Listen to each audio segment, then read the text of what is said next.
Hello.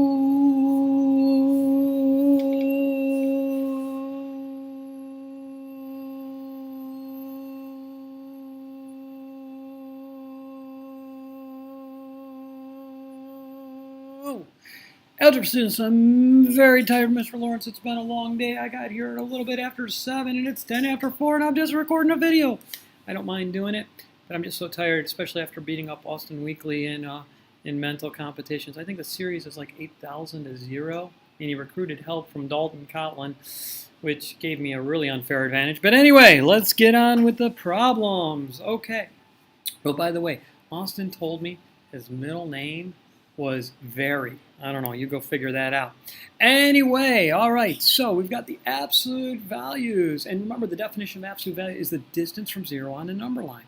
So what's the absolute value of -3? Well, don't just automatically change it to a positive.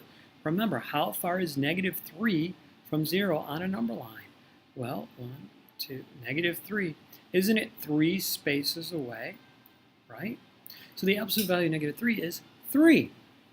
But you can't just say, oh, I'm going to make it positive, because you have to consider what happens with a situation like this. I'm asking you what number is 5 units away from 0 on the number line. Well, there's actually 2 answers, right? Because if I have a number line right here, and I'm at 0, and I go 5 spaces this way, 1, 2, 3, 4, 5. I can also go 5 spaces this way, 1, 2, 3, 4, 5. There are actually 2 answers. So you see, X has 2 possibilities. And if you're going to get a problem like this wrong, it's because you're not going to consider both possibilities. X equals 5 or X equals -5. Right?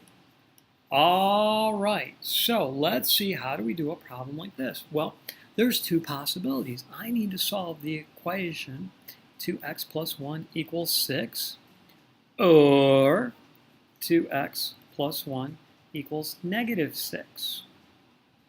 I'm going to solve both parts, and I'll get 2x equals 5, and I'll divide by 2, x will equal 2.5. Okay, and here I'll subtract 1, and I'll subtract 1, and then 2x is going to equal -7, and so then x is going to equal -3.5. I just divided by 2, I didn't show it.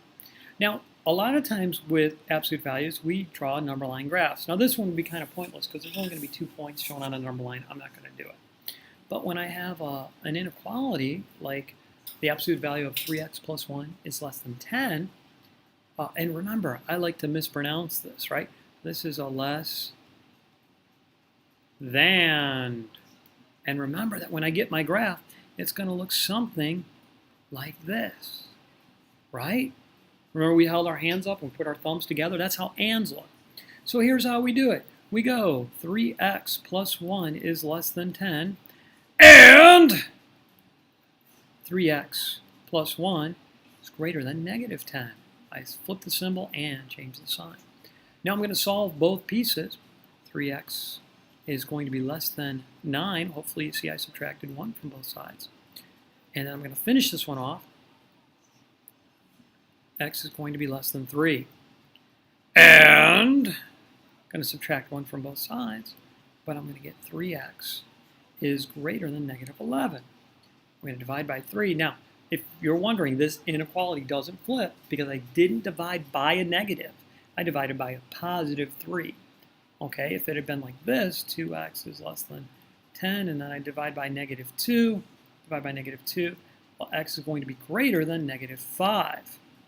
Okay, notice how the inequality flipped, but not here because I divided by a +3. All right, that was just a little side note.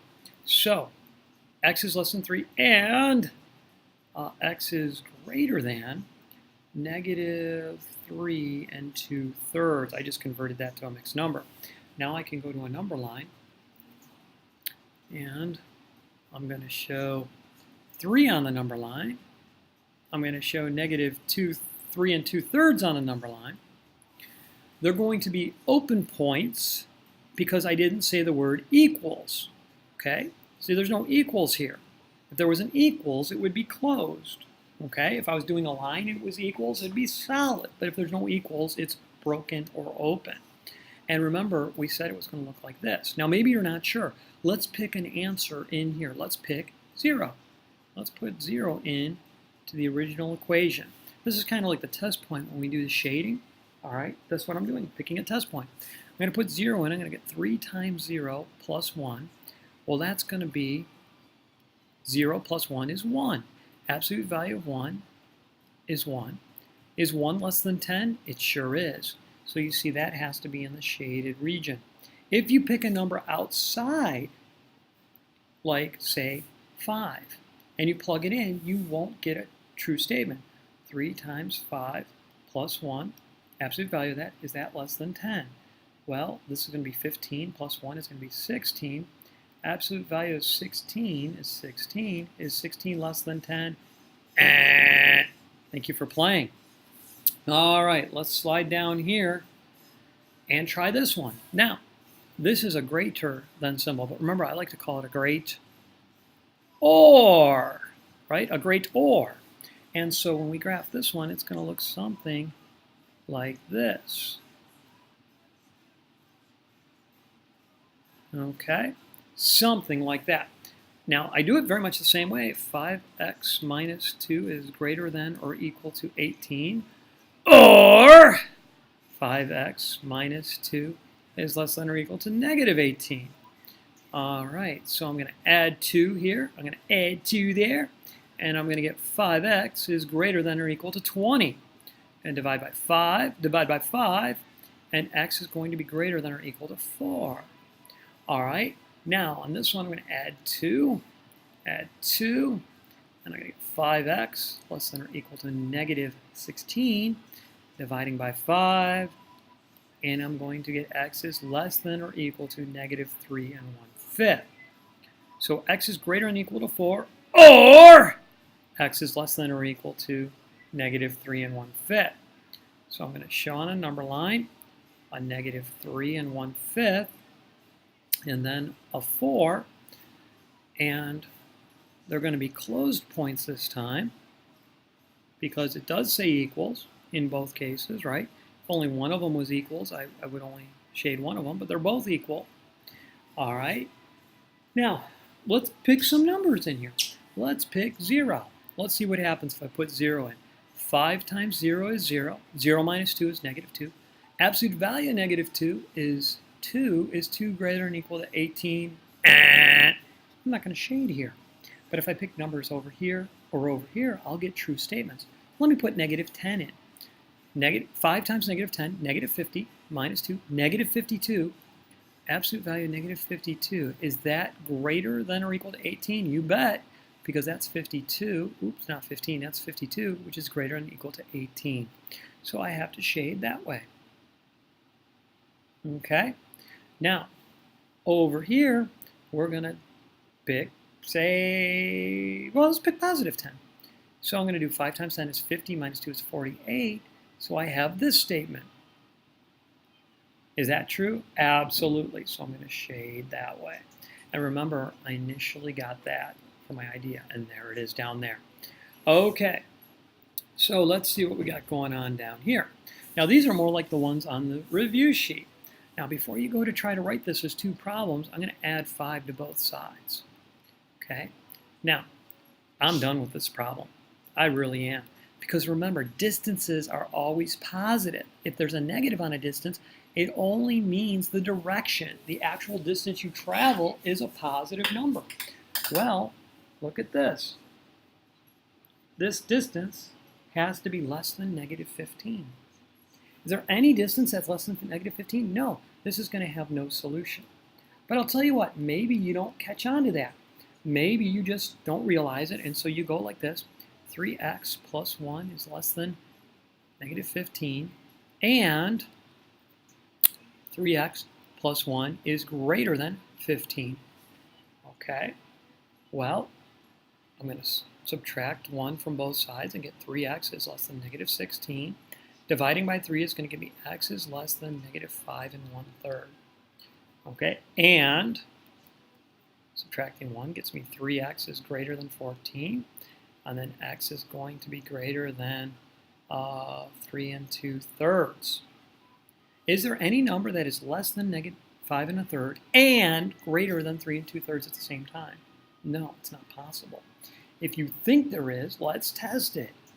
Let's test it. Okay, we've got negative 5 1/3, and I have 3 2/3.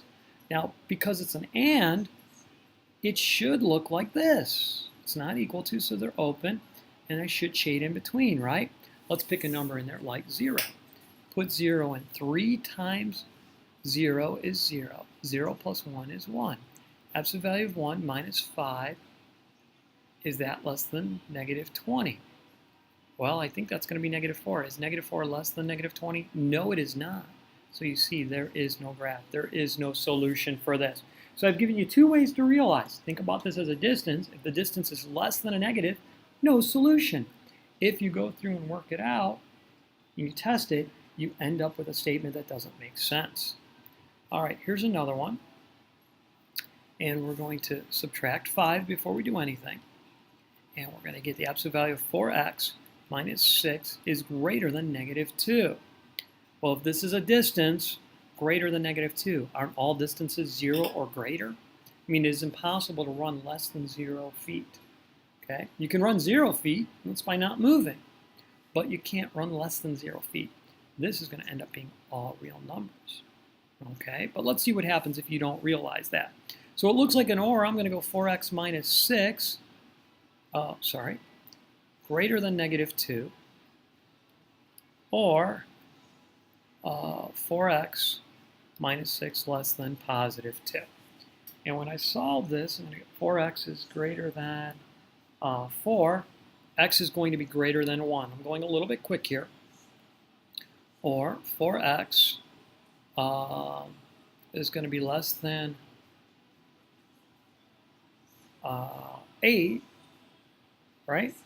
So x is going to be less than 2. So the numbers have to be greater than 1 or less than 2. Not and less than 2 or less than 2. That sounds like every number on the number line. Check out my number line. Okay? I've got a 1 here, and I've got a 2 here. They're open circles, right? Because they're not equal to. And x is greater than 1 is going to be all these numbers here, right? They don't stop at the 2, because like 3 makes this true, doesn't it? 4 makes it true. Now, x is less than 2 makes that part true. Okay? There is no number on this number line that you won't get a true statement for in this equation. And we can prove it. Maybe you think it won't be true at 2. Well, 4 times 2 is 8. 8 minus 6 is 2. Absolute value 2 plus 5. That's going to be 7. Is 7 greater than 3? Sure it is. So you see, even the open circle points end up being true. So this is all real numbers. All right, that's the video on absolute values. If you really needed help, you could go look for something else. But that's it. Mr. Lawrence signing off. Have a good night, everybody.